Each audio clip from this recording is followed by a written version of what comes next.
Calling All Platforms is a production of Supporter Sound Studios. To learn more about how you can support the podcast, go to www.patreon.com/callingallplatforms. Now, into the ticket office of Disneyland. Oh boy, let's do this. Don't think the CIA is going to be trying to hack your second-gen iPod. I didn't think so. There might have been a lot of illegal music on there. I wouldn't doubt it. But, I mean...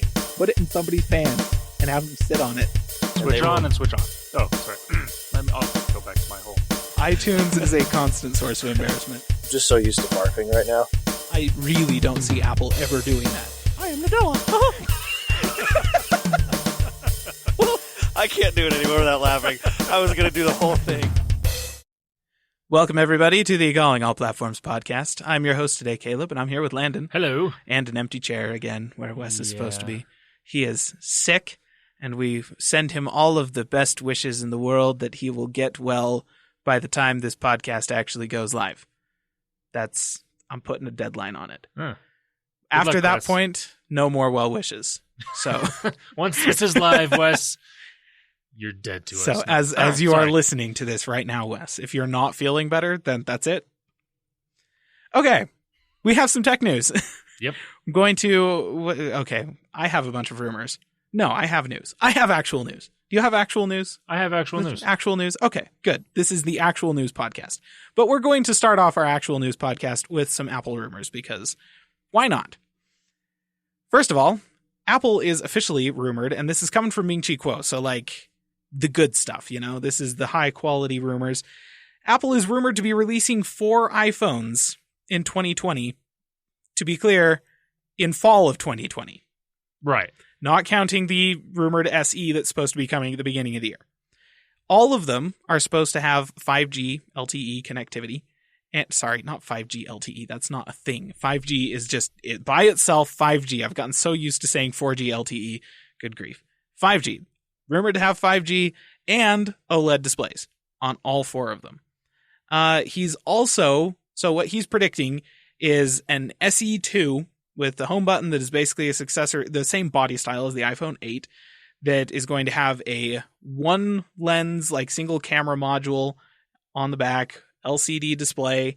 That's coming at the beginning of the year.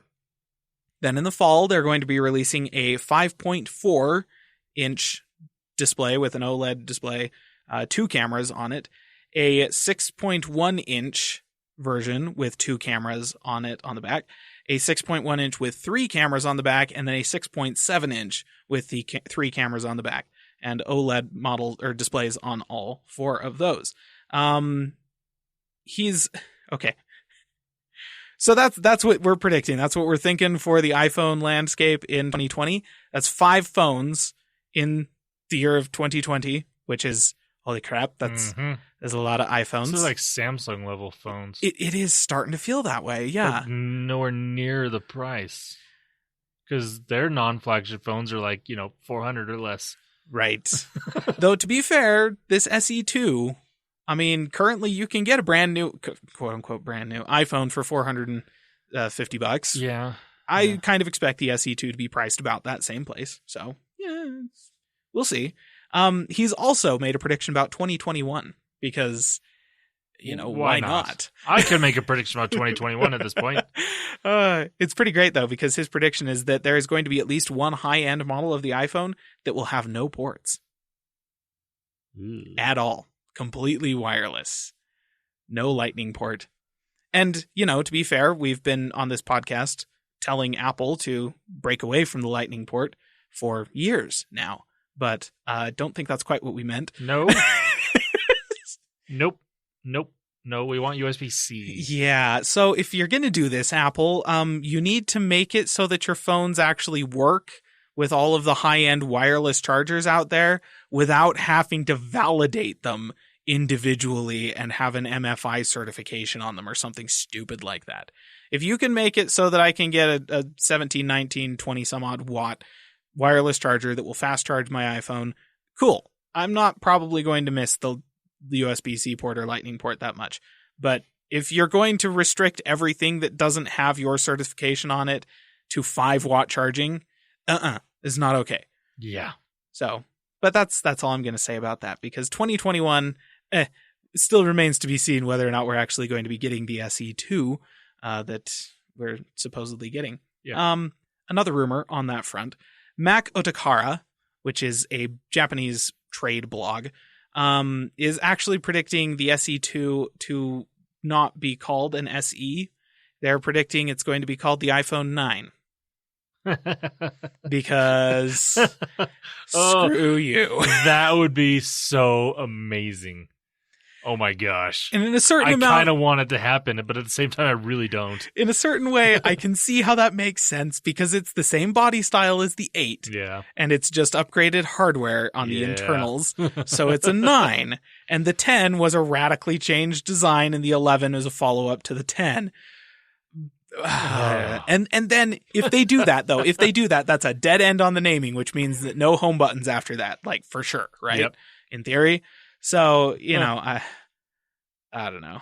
Oh, man. I mean, so yeah, follow up to the 8, still have the same hardware in it as the 2019 phones. Like that's all still, they're just predicting that it's not going to be called an SE2. They're predicting it's going to be called the 9. Yeah. We'll see how that goes. All right. And one last rumor from Ming-Chi Kuo, because he's the best. He is predicting mini LED displays in both the iPad Pro and the MacBook Pro in 2020. So, listener, we've talked a bit about various display technologies on our podcast in the past. Mini LED. Let's just summarize. We've talked about OLED, which is organic light-emitting diode. And then there's micro LED, which I have talked about as being the replacement for OLED, because it has all of the same benefits as OLED and none of the drawbacks like burn-in and pixel longevity and stuff like that. Mini LED is kind of somewhere in between the two.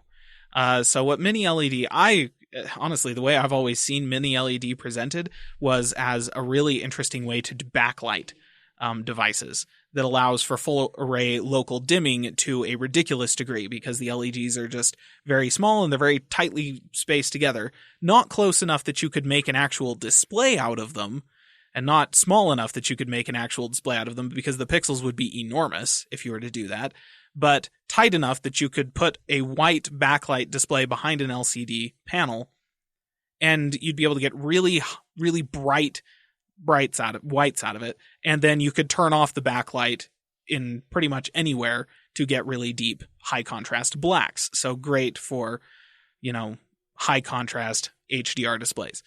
That's my understanding of what mini LED is. So when Ming-Chi Kuo says mini LED displays, I am not expecting this to be the same level of like massive brights and super dark blacks the same way that an OLED is.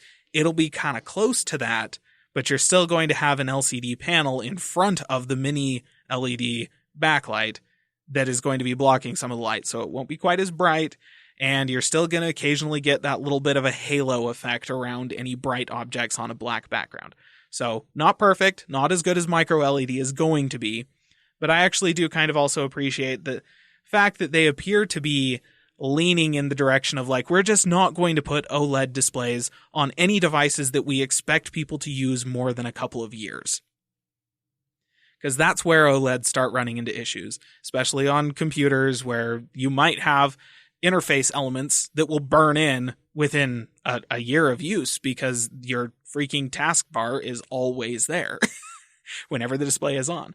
So for computers especially, and even for iPads, I can see that strikes me as being a very wise decision. They're going to go LCD with mini LED backlights as a transitionary stage before micro LED becomes ready for mass market. That's what I think this news is. I'm not 100% positive. Maybe I've misunderstood what mini LED actually is, and they actually can make them small enough to put them on a laptop screen or a large iPad screen without the pixel density of something like a phone or a watch. Maybe, but I don't think that's what it is. So there you go. That's all of the Apple rumors. Now, news. I don't know. Okay, listener, this probably doesn't apply to you. But I want to mention it anyways because I think it's super cool. So the high-end desktop platforms, HEDP platforms from Intel and AMD on their processor side of things have been kind of an interesting space for the past couple of years, ever since the launch of Ryzen, ever since AMD finally started competing again. But Intel has owned that space with processors that didn't necessarily have the same high core counts as AMD's Threadripper chips, but they had massive IPC performance improvements. They were just a lot faster per core, the individual threads, and they were way more overclockable, and they were just, they just were super powerful and way faster. But Intel, as the Threadripper chips were launching, Intel also hit their difficulties with their 10 nanometer manufacturing process, which meant they couldn't improve the efficiency of their current processors. And they basically took the 7980X, re-released it as the 9980X, and then a week and a half ago, re-released that as the 10980XE. So let's talk about Intel's new launch. So they launched the 10980XE along with some other 10th gen HEDP platform or high-end desktop platform chips that were, I believe, the 10970X and the 10960 or the 10660. No, 109. I don't know. Naming. They were dumb. There's too many names in every single one of these products. Anyways, they go down to like a 10940 whatever. And the point is, they span a range of processors that have between, I want to say 10 and 18 cores. And then they're all hyper-threaded, so double the number of threads on them. So that's what they launched. The top end one is the 10980XE. It's an 18 core, whatever 18 times 2 is thread. What is 36 thread processor. So they launched this on the 25th. Now, if you were paying attention at the beginning of the month of November to when I talked about Threadripper, AMD announced that they were going to be releasing new Threadripper chips, third gen Threadripper chips, on November 25th.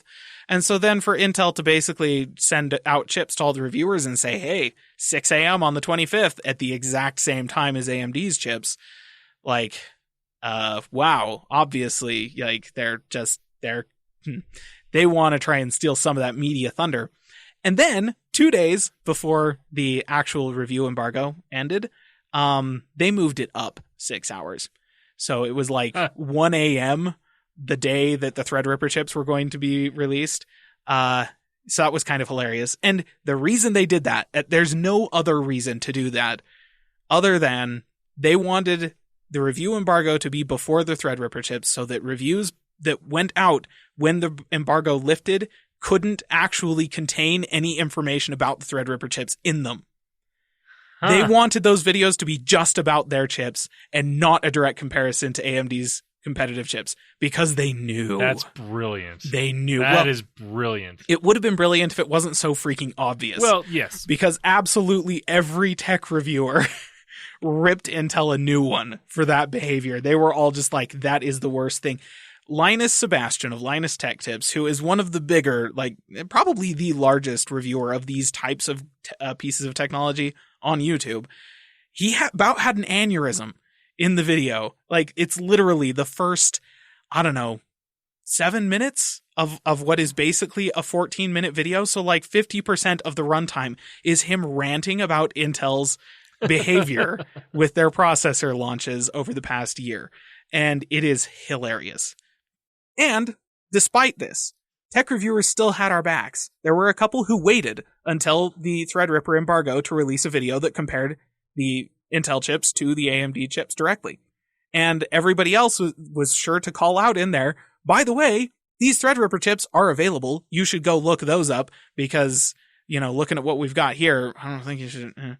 Anyways, so let's talk real quick about what the 10980XE is specifically. 18 core, 36 thread, if only it was $100, $1,000, which, to be fair, is $1,000 cheaper than the previous generation 18 core, 36 thread chip that Intel released. But it is still basically just Skylake X going on 3 years later. Has basically the same performance as the 9980XE, And here's my favorite thing. The Ryzen 9 3950X, which is not a Threadripper chip. This is a consumer chip, 16 cores, so 2 cores less, and costs 75% as much money. So like it's $750 instead of $1,000, and exists on a platform where motherboards can be got for as little as $150 instead of starting at $400. That thing actually beats the 10980XE in most long-term productivity loads.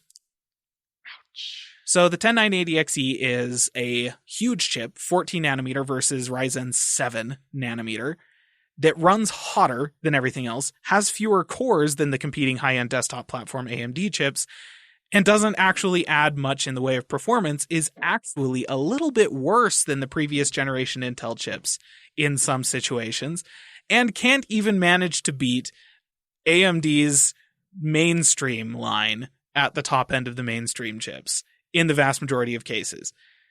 It is straight up the definition of a dead-end platform, and anybody who buys any of these things is frankly kind of stupid. They're Intel fanboys at this point. Yes. That's all it is. Yeah. And it's kind of hilarious. So, real quick, let's talk about the AMD chips that launched 6 hours later. So, these are the Threadripper 3960X and 3970X. Here's my favorite thing about these. You'll notice that those step up nicely from 3950X. So the 3950X is the top end of the mainstream platform on the AMD side, and then 3960X is the bottom end of the Threadripper line, and then you've got the 3970X. In previous years, Ryzen Threadripper has had 3980X and 3990X as, or not 2990X and 1990X. Those have been SKUs that they've released before that are conspicuously absent. So what we've got is a 3960X with 24 cores and 48 threads that retails for $1,400, and the 3970X with 32 cores and 64 threads that retails for $2,000. So yes, more expensive than Intel's HEDP line, but a lot more cores, and they're Ryzen 2 or Zen 2 cores, which means they have they have better IPC or equal IPC, worst case scenario, to the Intel chips. Okay, so that's not great. They also have Gen 4 PCI lanes and more PCI lanes per chip than anything that Intel has on their side of the fence.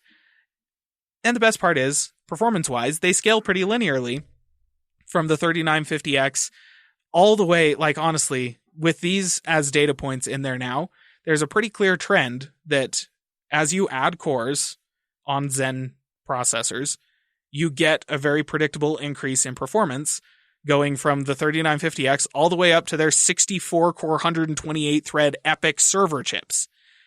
So, Threadripper, there it is. It stomps all over Intel's platform. And it honestly, now that they're using Zen 2 cores, they even game pretty well. So nice. You can, obviously, if you want to build a gaming rig, don't buy a Threadripper chip. You're literally just throwing money away at that point. It doesn't matter how many streams you want to encode at once. That's just way too many cores. You don't need it. But if you have a high-end workstation that you use for productivity stuff that you then occasionally want to boot up a game on, you're not going to feel like you got stomped on in game because of your massive core clock or core count the way you would have with Threadripper 2 or Threadripper 1. So there you go, Threadripper 3. It's fantastic. And 3980X, just theorizing, that one would be 48 cores, and the 3990X, that one would be 64. We've basically already got that confirmed from documents that have leaked out of AMD. So they're not even done stomping on Intel's high-end desktop platform. Nah, well, why would they be? Right? Like, why stop now? Yeah.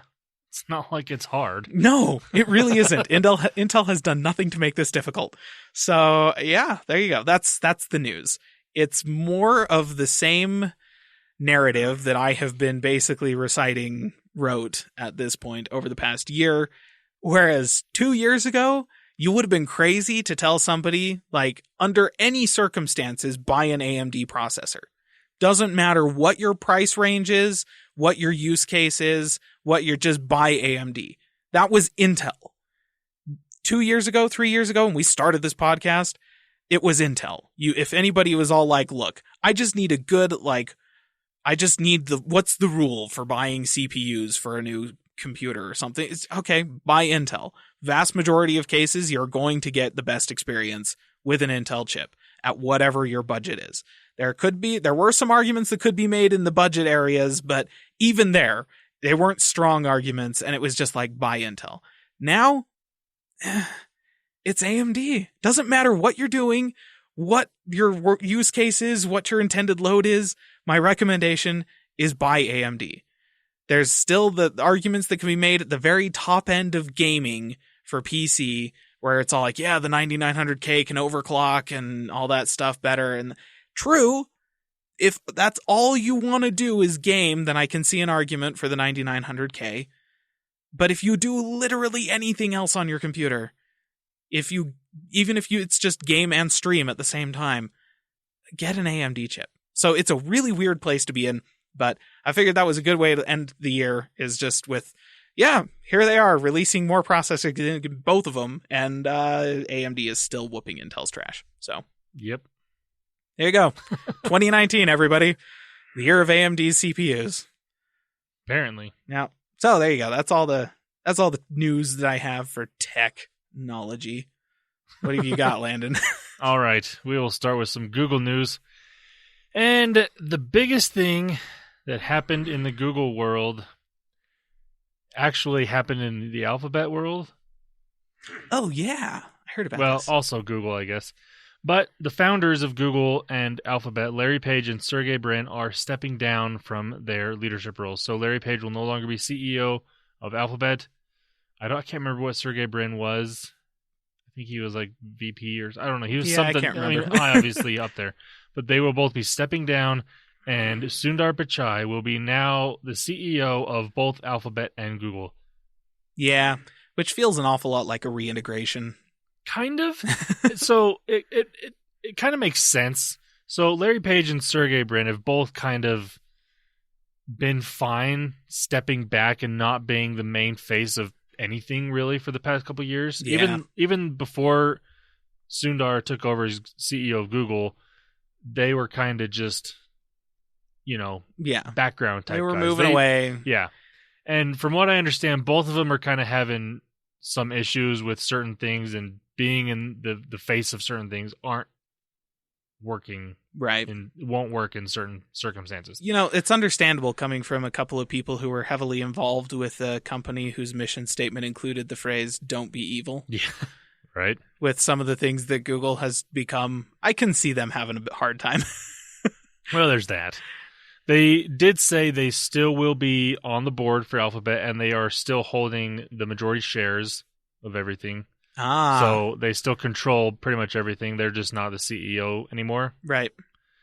And that's fine. That's kind of like how Bruce Wayne took over Wayne Tech when it went public in Batman Begins. Yeah. Yeah.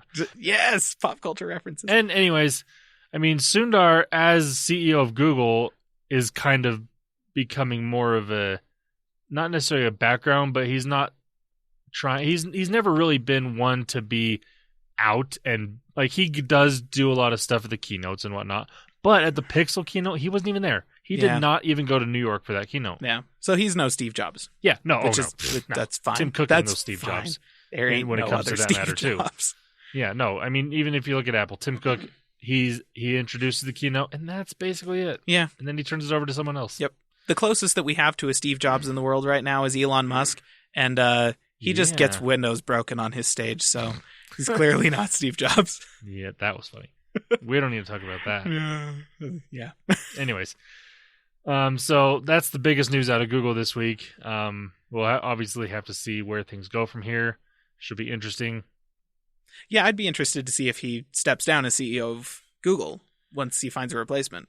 Because when they made the split from like Google to Alphabet and made Alphabet the parent company of all this stuff, it seemed like it was kind of a way for those guys to step away from the limelight of all of these other companies, but still be involved with running all of these other companies. Right.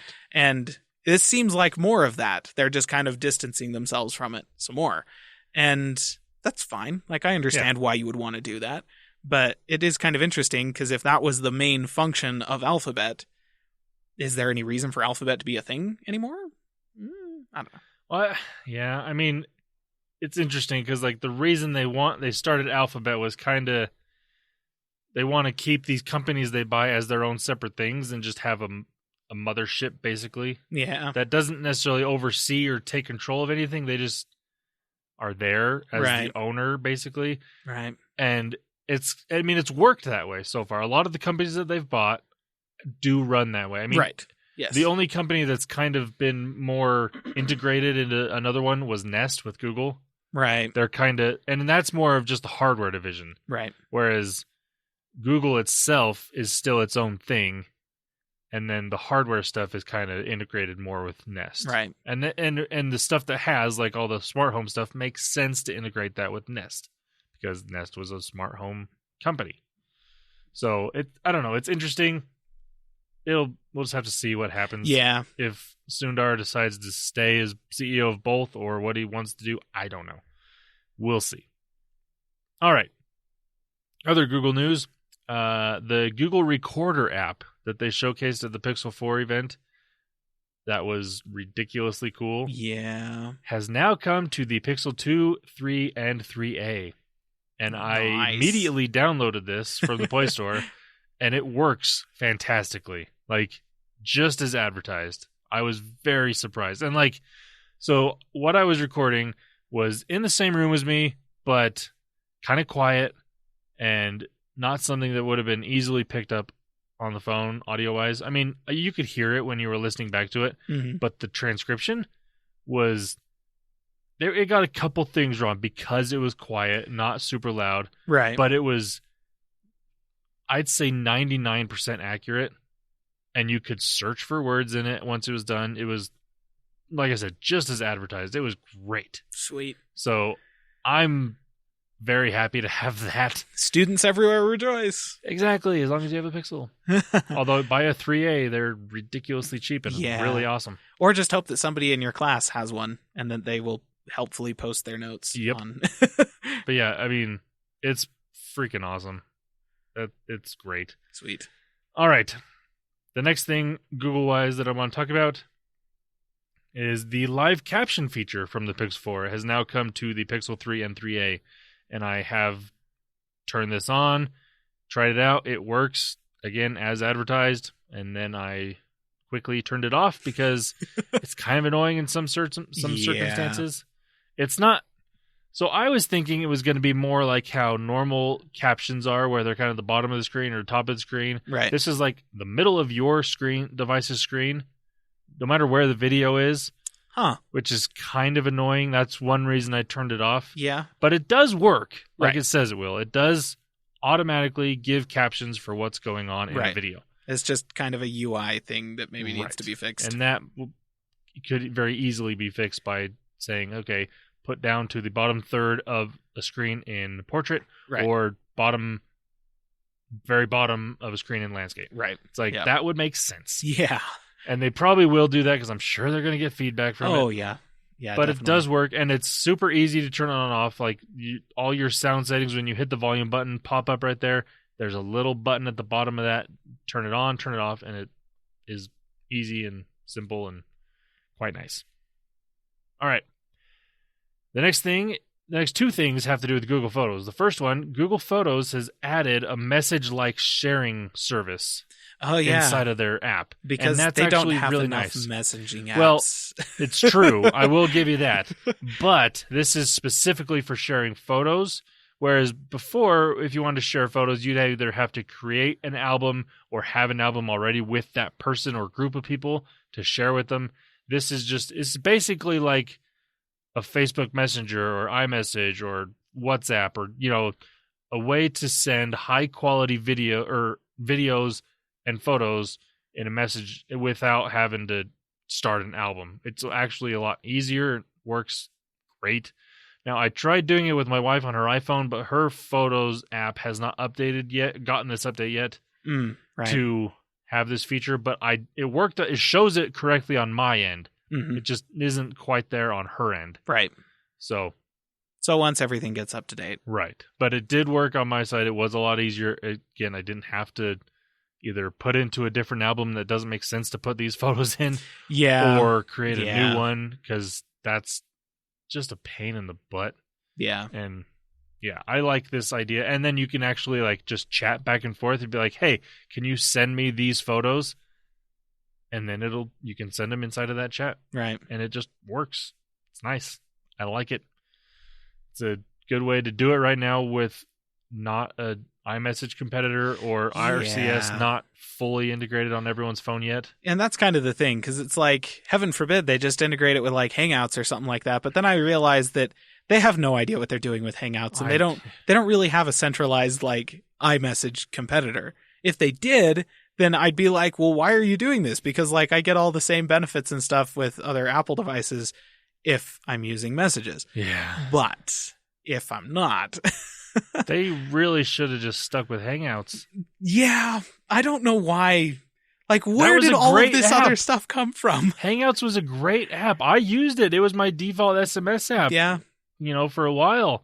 Now it won't even do that anymore. And now it won't do that, and it barely does what it did before. Yeah. It's like, honestly, I still use Hangouts. Like, it's a nice common denominator for pretty much anybody. Like, doesn't matter what device you have, doesn't matter who you are, you have a Gmail account and you have a smartphone, you can get Hangouts. Yep. And that's great. And it works. You can have it on your computer. You can have it in a web browser, whatever. It's so like, anytime somebody's all like, oh man, how do I get a hold of you? And I'm like, okay, this person is going to want to send me documents or something like that. So I can't just give them my phone number because they don't actually have an iPhone. So I can't use Messages. So I'm like, Hangouts. Just use Hangouts. Yep. So it's still great, and it's still definitely very useful. I just kind of wish that they would just freaking decide that, yeah, this is useful. Let's make this one the one. But no. Yeah. I mean, yeah. They want me to get G Suite and have everybody else get G Suite and then use Duo? No, not Duo. Hangouts is in G Suite. It still has all the main features. What's their like team one? Oh, I don't even for know. like sharing documents and stuff like that. Just G Suite. Yeah, there's like some team-based Slack competitor. Well, I think that's just G Suite. Is it just G Suite? G Suite just has all the things. Like the Hangouts in G Suite is what Hangouts used to be for the public. Maybe. I don't know. It's frustrating. Yeah, either way, it's annoying. But this service inside of Google Photos, pretty nice. Should work great once it's available for everyone. The updates should be coming out periodically within the next couple weeks. Another thing to do with Google Photos and Facebook, and this is actually something Facebook did that's nice. Yeah. They added a tool to Facebook that you can automatically transfer photos directly into Google Photos. And I like it. Yeah. I haven't used it yet, but I'm going to, because what I've done in the past is any photos I had on Facebook that were prior to me having a smartphone and or Google Photos, you can still do this. You can go into your settings and basically ask to download all of your data or select what data you want to download. It downloads a zip file for you with whatever those files are, and then you have them. And that's what I've done in the past. And it works.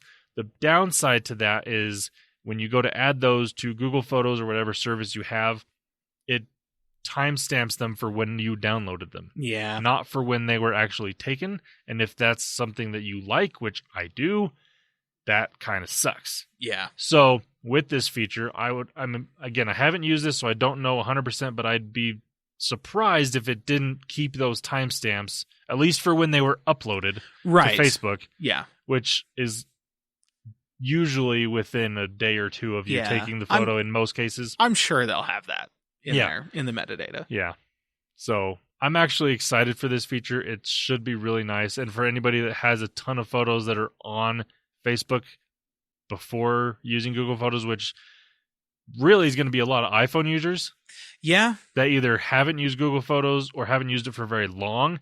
This is a great way to get them off of Facebook and onto something else so you can actually keep them and have them for yourself. Yes. And then cancel your Facebook account. Yeah. Because Facebook sucks. Accurate.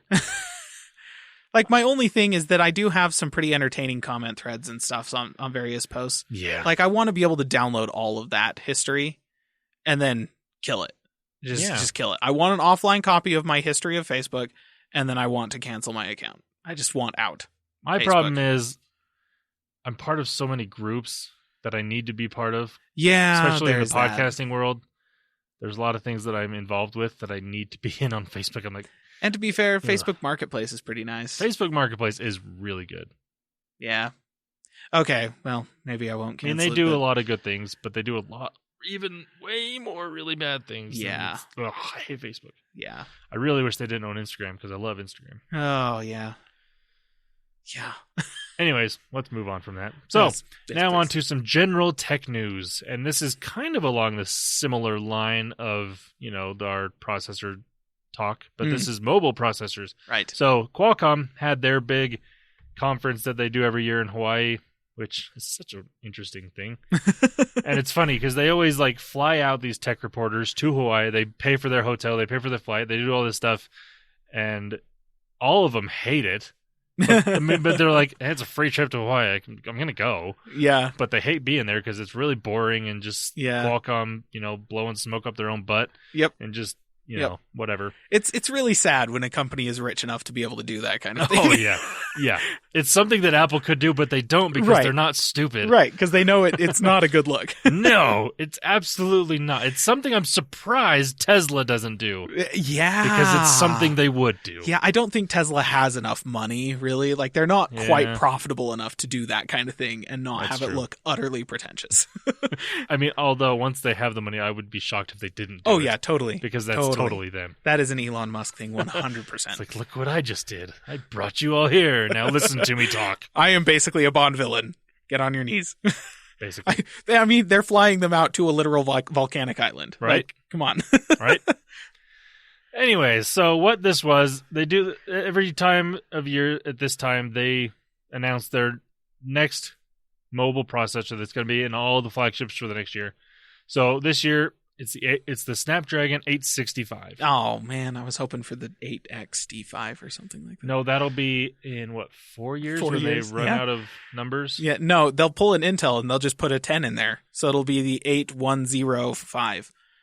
The 810D5. Let's just hope they go to 9, the 905 or the 915 or whatever. They just start there. Like a sane person. Wow. Yeah, that would be one awesome. smart thing Qualcomm does. Actually, they've done a lot of smart things. It just screws everyone else. Right. Anyways, yes, moving that's on. true. So, one of the more interesting things about the 865 processor is all of these have a 5G modem built in. Or integration, I guess. They're technically not built in, but you can't use this without a 5G modem. Right. And that's interesting and actually nice. The benefit to this is it means, so all of the major phones that use Qualcomm processors, which is everyone, or their modems, which is even more of everyone, Yeah, unfortunately. are going to have a 5G modem, which means carriers actually have to get their crap together and put out 5G. Yes. And the only one that has really done that in an effective way right now is actually T-Mobile. They just announced that their sub-6 5G, which is freaking the right way one of the right ways to do 5G because everyone can actually use it. They opened that up to pretty much everyone nationwide, and that's awesome. So if you are on T-Mobile and you buy a phone in the next couple months, it's gonna work. Yeah. And it's gonna have really good speeds, and you're gonna be the only one on it, so it's gonna have even better speeds. Yeah. I think the most interesting thing about this processor launch was that because they also announced the 870. Wait, no, Well, the 765 or yes. whatever, yeah. Yeah, the next That one tier has down, the 5G modem built which in. has the 5G Yep. modem built in. And I'm like, that's fantastic because that's the more power efficient, budget oriented processor Yep. that's going to end up in all of the $400 to $500 phones Yeah. instead of the flagships. Which is also awesome because then those guys also get 5G. Yes, they'll have the same 5G time. at the same price as just getting a processor, which Yeah. is actually a surprisingly consumer friendly thing for Qualcomm to do. Yeah. What they're doing with the 865 is more what I would expect Qualcomm to do. It's all like, hey, this new processor that you want to put in your flagships next year because otherwise you won't have a flagship. Yeah, it requires a 5G modem.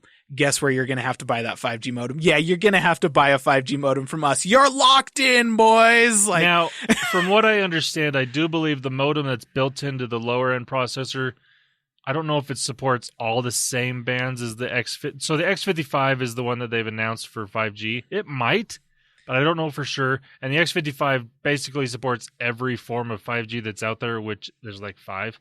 Yeah. Yeah, and it wouldn't surprise me if there was more limitations to it, or if it didn't support the same like robust antenna arrangements of the higher end modem or something like that. There, it wouldn't surprise me if there was some kind of limitation. But just the fact that they did that, and to be clear, I'm not saying that what they did with the 865 and the X55, like tying those together such that if you want to have the higher end one, you have to buy their 5G modem. That's not surprising to me. No. I expect that from Qualcomm, frankly. What is surprising to me is the fact that the 765 has it built in. They're not going to require you to buy a 5G modem with that processor. I'm stunned. Now, one of the reasons potentially is because Apple doesn't use the Qualcomm processors, obviously, but they use the modems, so they have to make a modem separately. And so the X55, it will be in the iPhones next year. Yeah. Because that's going to be the newest and... Yeah, because they're going to be 5G. So. Yeah. So the interesting thing about this, is the processors obviously are going to have these features, and the modem is there. Now it's up to, 1, the carriers, and 2, the manufacturer to implement and utilize all these features, because there's certain bands of 5G that still require certain antenna bands. Yes. Now, the carrier or the manufacturers have to add those. So, yes, your processor and modem will be capable of using any band of 5G. Whether the phone itself is up to the manufacturer. Most of the flagships you're going to be fine with. It's going to be those lower end ones that are hit or miss, even the $500 ones that are going to be hit or miss, and maybe some of the flagships, but I would hope that they all put enough of the stuff in there. Yeah. But you never know. But I like that. So if you have a phone and you're in an area with 5G, whatever, it will work, and that's nice. Yes. Again, it's up to the carriers to implement it and implement it correctly. Right. and quickly, in certain areas. That'd be nice. I mean, all of them have a form of 5G out in certain areas. Right. Not all of them are out everywhere. The only one, like I said, T-Mobile has their version of 5G, which is a really good version of 5G that's nationwide. It's not... I can't say it's fully everywhere T-Mobile coverage is yet. Not quite. But it's basically... And it's really interesting, too, because, like, 5G has been this, the 5G revolution is going to be like, it's going to be like going directly from the, what was Edge? From Edge to LTE. That's what supposedly 5G is going to give you in terms of speed. T-Mobile's implementation is not going to give you that. Currently, they're using the lower frequency bands, which allows them much greater travel distance and much better penetration. Yeah. And so they can actually put it on their towers and say, check it out, everybody's got it, and it'll still give you like 50%, 75% more speed over LTE. So it's still much faster, like, don't get me wrong, but it's not like the revolution of like quadrupling your speeds with LTE like 5G is supposed to give you. But 5G that can do that is being tested in places like New York and Vancouver and a few large cities like that. I have seen video of people testing those phones with the super high-speed 5G that's 4 times faster than LTE, and it's basically the kind of thing they walked underneath a tree, literally 100 feet below the tower. Tower's up on top of a building 100 feet above them with an antenna pointed directly at them. They're standing underneath a tree. It's winter. There's no leaves on the tree. It's bare. And those twigs are blocking the signal. Or they turn around. Can't get it at all. Yeah, you turn around. The phone's on the other side of your head. Crap. You don't have service anymore. Well, it doesn't have 5G service. It still has all the other service built in, but Right. But so to be fair, you'll hear somebody say something about how T-Mobile's 5G isn't real 5G or something. It is. It's a significant improvement in speed over LTE. AT&T's 5GE is not real 5G. Right. That's fake 5G. It's like not even a 20% improvement over LTE. So it's like 10%, something like that's not real. T-Mobile's is actual 5G. It's a significant improvement in speed. It's not as good as it could be, but at the same time, it's also the only like real world implementation of 5G that actually works right now. So good for them. Yeah. So that's the really big thing about this new processor that will be nice. The real benefit to it here is your phone, if you buy a phone next year, it's future-proof. Yeah. For a while. Yeah. And it'll be a decent phone for a while, no matter what you get, at least on the modem and processor side of things. Yeah. It's going to be a good phone for a while. And that's awesome. Other things that they are talking about with this phone, faster on-device AI, which is nice. So, especially with what Google and Apple are doing, not that Apple can take advantage of this, but with what they're doing, with trying to do a lot more things on device, and especially in the AI field with both of them, this makes it's keeping up with Apple basically in that regard. Yeah. Because, Google doesn't control this side of things yet, unfortunately. Yep. The other cool thing, and this is something that you will not care, nobody's going to care to do this on a phone, and this is manufacturer has to do a lot of things to make this work, but recording video 8K, 30 frames per second, and 4K at 120 frames per second. Yeah. That's ridiculous, but again, you need the sensors for that. Uh-huh. But it's available to do. Also recording in Dolby Vision HDR on a phone. Yeah. That's nuts. Amazing. That's nuts. But again, you need the sensors. Right. And even, and there's definitely the whole like an 8K mobile sensor, like no way is that ever going to happen, at least not in the near future. But we have phones that are capable, I have a 4K sensor on my phone. Yeah. But at 120 frames per second, I'm pretty sure the thing would overheat and burn itself out. Yeah. So, there's some limitations there. Right. But, the processor's capable of all this. Yeah. So that's kind of cool. Yep. Also, unlimited 960 frames per second slow-mo. Whereas, nice. So Samsung and Sony have been able to do this for a little while with their sensors. Yeah.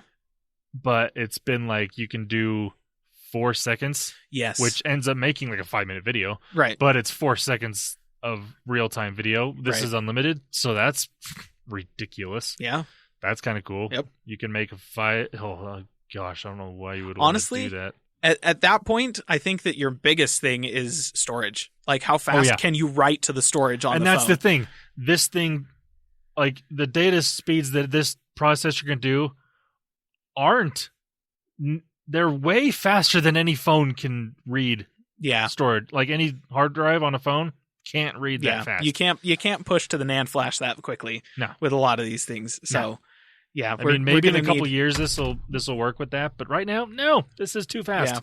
Which is actually kind of cool though, because it is. Qualcomm is doing great things in the processor side of things, because any other processor out there besides Apple's can't match this. Well, and that's kind of the thing. Not even close. Like, honestly, we were getting to a point there over like last year before, where the high-end MediaTek ARM processors, the Helios and stuff like that, were actually starting to, and Samsung's own line of Exynos processors and the Huawei's processors are I can't remember what those I can't are remember. called. Anyways, but they were actually like kind of closing in on Qualcomm, and like they were feeling the heat, you know. But now they're not so much anymore. This one this would be the legitimate like ARM on PC. This is the processor you want. Yep. For a full-fledged laptop running non-Intel or AMD processor, this is what you want. And honestly, this is the Qualcomm chip where it's all like, oh, that doesn't look like it's going to get embarrassed by Apple's silicon next year. Right, yeah. Which is how it has been every year for the past like 5 years or something like that. Every time Apple releases a chip, it's basically just like, oh, I'm sorry, Qualcomm. Yeah, pretty much. This one actually, and again, it will be stunted by the manufacturers that put this in their phones, and in some ways the operating systems that are put on the phones, not necessarily just Android itself, but what other companies do to Android, obviously is going to hurt the process of what this thing can do.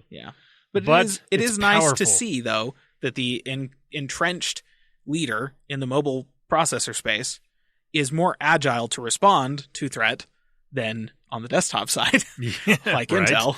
So good job, Qualcomm, for not being Intel. Yeah, thank goodness. Oh, because Intel's they don't do mobile stuff anymore. Yeah, they sold that to Apple. Go figure. They don't care. Anyways, another thing that Qualcomm announced was what they call their 3D Sonic Max fingerprint sensor. It's basically their under-display fingerprint sensor. Yeah, it's now 17 times bigger, which is nice because then you can place your fingerprint or put your finger basically anywhere on the bottom part of the phone. Yep. And it'll recognize it instead of having to put it in a very small space that you might very miss. specific spot. Yeah. This is going to be nice. Makes having an in-display fingerprint sensor a lot better and going to be a lot easier. Yeah. And kind of what everyone was hoping that they would be. Right. From Anyways, the beginning. yeah. And then being able, like, if you can put it anywhere on the bottom third of your phone, awesome. Sweet. That's great. And that's all my tech news that I wanted to talk about. One thing I wanted to mention, though, just because I can, Black Friday was this past week. Yes. I got a new toy. And I've been talking about it for a while. Yeah. So Fossil finally put their Gen 5 smartwatch on sale for a decent, it was normally $295. I spent $205 Nice. on this watch. That is a chunk of change off. It's still, I mean, it's still a lot of money, yes. But that's a really good watch for not a ton of money. Yeah. I mean, $205, not horrible. Yeah, not bad. And so far, I'm really liking it. I've missed having a smartwatch. It's so nice. Yeah. And the one thing I'm really excited about is the quick release bands that come with it are really nice. Any 22 millimeter band that you can buy for any watch with, and obviously you want the quick release ones, and most of them are that now. It'll work. Yeah. And it's easy. I do have to get used to the new Wear OS user interface. It is different from what I had on my Moto 360, so that's taking me a little bit of getting used to, but mostly it's very similar. Yeah. I've taken advantage of Fossil's battery implementation software that they put in there to extend battery or whatnot, because built into the OS, it's not this quite integrated as what Fossil's done. They've added some different options you can do, and you can customize what's on or off for different things. And that's what I did. Mm-hmm. So I made it so the always on display is on all the time. I turned off touch to wake because children. I turned off tilt to wake because I don't need that if it's always on. If it's always on, yep. I made it so it's always like Wi-Fi is always on, location's on when needed, NFC's on when needed. It's not on all the time. Mm-hmm. Bluetooth's on all the time because it's connected to my phone. Right. But like just these little things, you can tweak and change all these different things, and it's quite nice. And the other thing is they have a time-only mode that turns the display off until you hit the button. Then it turns the ambient display on, and everything else is off. And their quote is saying it will last up to 2 weeks in that mode. Wow. I mean, I haven't tested that yet because I've only had it for a week. Right. But, I mean, battery right now in normal usage, I'm getting easily 2 days. Dang. And that's leaving it on overnight. On like my 360, I could get 2.5 days, but I would turn it off at night and then turn it back on. So I was not really getting that time. Right. But with this one, I'm getting 2 days of battery life with it constantly on. Dang. And that's pretty good. Yeah. Oh, that's like really for good. any watch. I mean, even the Apple Watch, it gets an average of 2 days. I think most people you talk to will tell you the Apple Watch gets an average of 1 day. Well, yeah. Okay. Yeah. You charge it every night. Yeah, that's true. And so I'm pretty happy with it. Yeah. So far. That's sweet. I mean, right now, so I charged it last night, and I've been using it fairly heavily today, just tweaking things and playing with different things still. I'm at 45%. Nice. And it's 10:30 at night. Yeah. And I took it off the charger at, 8:30 this morning, I think. Nice. So That's not bad. yeah, I'm fairly pleased with it. Cool. So if you're in the market for a smartwatch, and the benefit of this one, whether you're on Apple or Android, because this Fossil will take phone calls on an I mean, Wear OS works on iOS. Yeah. But it hasn't really been able to do all the features. There's been some limitations. This one, Fossil made it so it can take phone calls on an Apple Watch, or on an iPhone, not an Apple Watch. That'd be weird. Just got connect one your on watch each to wrist. another watch and then connect it to a phone. That's weird. You might be able to. If you have the money, try it. Go for it. But if you have an iPhone or an Android and you've been looking for a good smartwatch, this is the one I recommend for most people, especially if you don't want to spend $399 on an Apple Watch or even $299 on the Series 3. Yeah. You know, this is a good watch. And if you, depending on the look also, that's my thing. I like round watches. Right. This is a round watch. I like that. Yep. I've gotten more used to the Apple Watch just because it's been around for long enough. My wife has one. I don't mind that implementation, but I still prefer the round watch face personally. Right. That's a personal choice. Yeah. It's a style thing. So yeah. So it's a dang good watch though. and it's still on sale, I believe. So if you're looking to get one, now's the time. Yeah. Yep. So get it in time for Christmas. Yep. And that's all my news for this week. Awesome. Okay. Wes, anything? No? All right, moving on. Okay. Well, let's talk about gaming, and we'll talk about Microsoft in gaming. And because we got to say something, I don't know. This is the token Microsoft news, listener. I have no idea what Microsoft has done in the past week, but I do know what Phil Schiller has been doing the past week.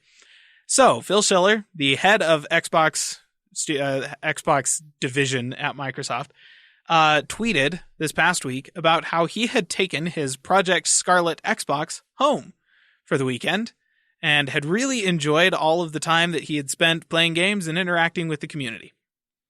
It's a really basic tweet. Doesn't have a lot of words in it because it's a tweet. It's a tweet. But it actually does tell us a few things about Scarlet. It already has games. It can connect with Live already. And it's basically Xbox One compatible. Yeah. Which is to say it can play Xbox One games. So there's your backwards compatibility. It hooks up to the existing Live setup, which means that it works with your current Xbox account, which means probably all of the games you've bought, the digital games you bought, will work. They're going to work on it. There you go. It's compatible with all of the friends lists and everything that you expect it to be. It's basically, I mean, I'm going to say it. It's an Xbox One upgraded. Unless he's only using Games Pass. I mean, even which would make sense. I mean, I don't know why they would make a console that doesn't automatically just work with Games Pass games. Yeah. I'm sure it does, but I mean that does also go with the backwards compatibility thing, right? Too, like most of those Games Pass games, I'm sure have not been redeveloped to work with a new console No. generation by any stretch of the imagination No. at this point. But if it's running with those games, then yeah, it's Xbox One backwards compatible. And so, I mean, I've been saying it for years. Modern consoles are just low-end desktop PCs.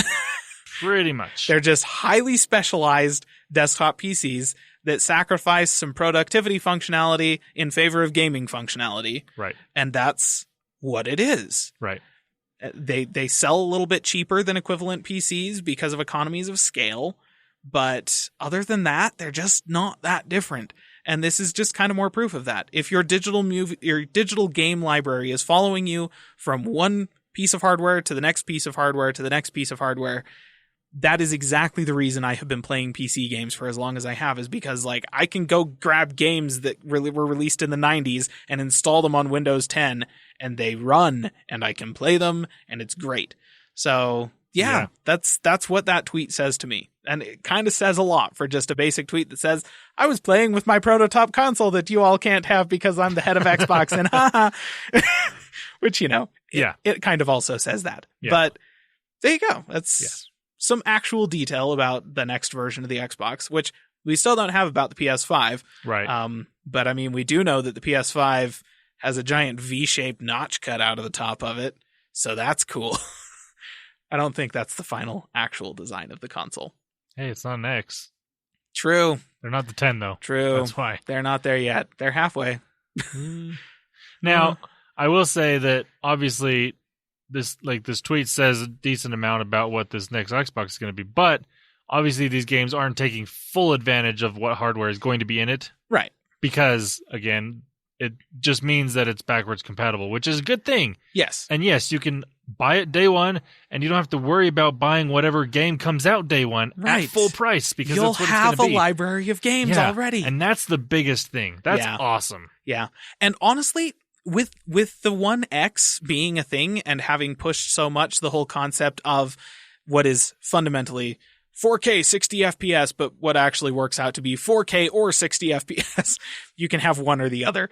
I would not be surprised if just throwing more hardware at the problem with a new console has the same effect as PCs, where games, they can be heavily tweaked. And a PC from the same year that the game was released will be able to run it at, high-end PC can run at high settings, 120 FPS or something like that.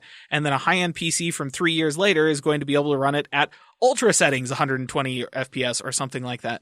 Or, in the case of an Xbox, you've got a game that can run in 4K 30 FPS or 45 FPS or 60 FPS at 1080p or something like that, maybe this new one will be able to, day one, take those previous games and run them at 4K actual 60 FPS. Yeah. So you will be getting a better experience. And games that weren't able to run quite at 4K, that would like upscale to 1440p or something like that, will be able to actually hit 4K. So I do think that there's, if this, if we're not reading too much into this, 280 character, tweet from Phil Schiller, if we're not reading too much into that, what this says to me is that you're going to be able to get one of these things and day one, plug it in and download and install games that you already own or that are on Games Pass, and you'll be able to instantly get a better experience with those games than you could have on the previous console, the same way that you would if you upgraded your PC. If I were to upgrade my PC, to better hardware, I would expect day one with all of my existing games that have come out over the past couple of years to get a better experience, because that's what happens when you throw more hardware at a game. Yep. And consoles have not been developed that way in the past. Nope. They just haven't, but the past couple generations have. Yeah. And so that's where we're at now. They really are just specialized PCs that you are designed to be stuck in your entertainment center. Yep. So, cool. Yeah, that's awesome. And that's all the gaming news I have. All right. So, I don't have any gaming news. You don't have any gaming No. news? I don't have any more news. You don't have any more news? No. Wes?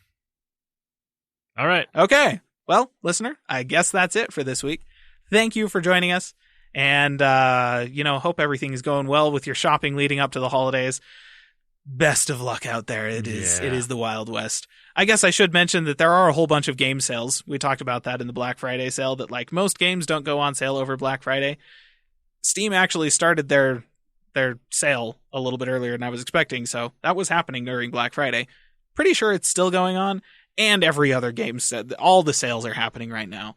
So, and most of those Black Friday deals are still available. Still going on, yeah. 2 weeks later, it's okay.